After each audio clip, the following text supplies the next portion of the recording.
Եթե անդրադառնանք օգոստոս 8 2025 թիվ, ապա իրանական պաշտոնական դիրքորոշումը մենք տեսնում ենք դրական ինչ-որ ազդակներ, որ ողջունում են խաղաղության գործընթացը, կային չեզոք հայտարարություններ եւ կային բացասական։ Հիմա մենք իսկ փորձագիտական շրջանակներում հիմնականում կամ չեզոք են կամ բացասական։ Հիմա իրանական պաշտոնական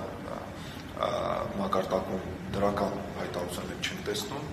լավագույն դեպքում կարող ենք տեսնել չեզոք հայտարարություն, իսկ հիմնականում բացասական։ Եթե անդրադառնանք այս վերջի 1 տարվա, կես տարվա կտրվածքով հայտարարություններ, որը պարզը պայմանավորված է նաև Միացյալ Նահանգների եւ Իսրայելի կողմից պատերազմի հետ։ Իրանական փորձագետների մտահոգությունները դեռ մնացել են եւ այս վերջերս մենք նաև փակ քննարկում ենք կազմակերպել Կապանում եւ այդ մտահոգությունները շատ պարզ եւ բաց քննարկվում են, պարզը իրան կապված են ուղղակի Հայաստան-Իրան կապի հետ, որը Իրանի համար կարող ունենա կենսական նշանակություն, որպես ելք դեպի Սև ծով Եվրոպա եւ որպես այլընտրանք դեպի Ռուսաստան, որպեսզի լիովին կախված չլինեն Թուրքիայից եւ Ադրբեջանից։ Երկրորդը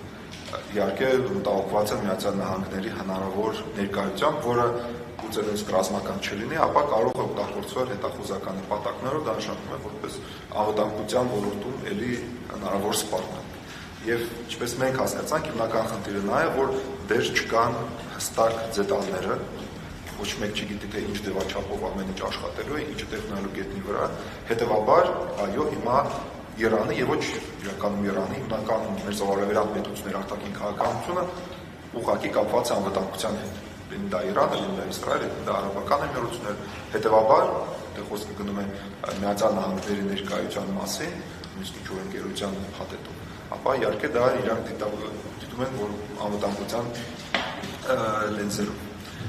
Նույնը ռուսական կողմը, բայց հիմա էլ մենք չենք լսում էլի դրական որը մեկնաբանություններ Թրիպի վերաբերյալ, չնայած որ իդեպ Ռուսաստանից թվում է առաջին երկիրն է, որը կարողացավ օգտագործել, ոնց ասենք, Թրիպի մոմենտումը, երբ որ մենք ստացանք ուղղակի երկաթգծով կապ Ռուսաստանի հետ։ Այն ինչ որ մեզ հետ կիսում են փորձագետները, վերջին նորություններից հետևյալն էր, որ Ռուսաստանը դեռ վերջնական իր մոտեցումը Թրիպի վերաբերյալ չի հայտնել։ Դա կարող է պայմանավորված լինել երկկողմանի իրադարձությունների հիմնական տնտեսական ոլորտում, որը տեղ ունենում Հայաստան-Ռուսաստան հարաբերություններում, դա կարող է պայմանավորված լինել տանող Հայաստանի արտաքին քաղաքականության հետ։ Այսինքն այստեղ Ռուսաստանի դիրքորոշումը կարող է փոխվել եւ այո, Ռուսաստանն ունի որոշ լծակներ, բայց մեր տեսանկյունից Իրանը ավելի հաշվառում, որ դա Իրանի սահմանի մասն է խոսքը։ Իրանի լծակները ավելին են, որպեսզի իրենց շահերը կամ մտահոգությունները Հայաստանը հաշվի առնի։ Բավարար, եթե Հայաստանը ուզում է, որ ընդհանրապես այս նախագիծը կյանքի կոչվի տեղ ունենա, չես կարող անտեսել մտահոգությունները առնվազն Իրանի, որը սահմանի զուգահեռ անցնում է այս ճանապարհը։ Իսկ եթե մենք ստանում ենք դեր մեսեջներ, որ կան մտահոգություններ, ապա առնվազն աշխատանքի տեղ դեր կա։ Շնորհակալություն հարգելի գործընկերներ, եկեք անցնենք Ատնեևի հարցը պատասխանին մեր լրատվամիջոցների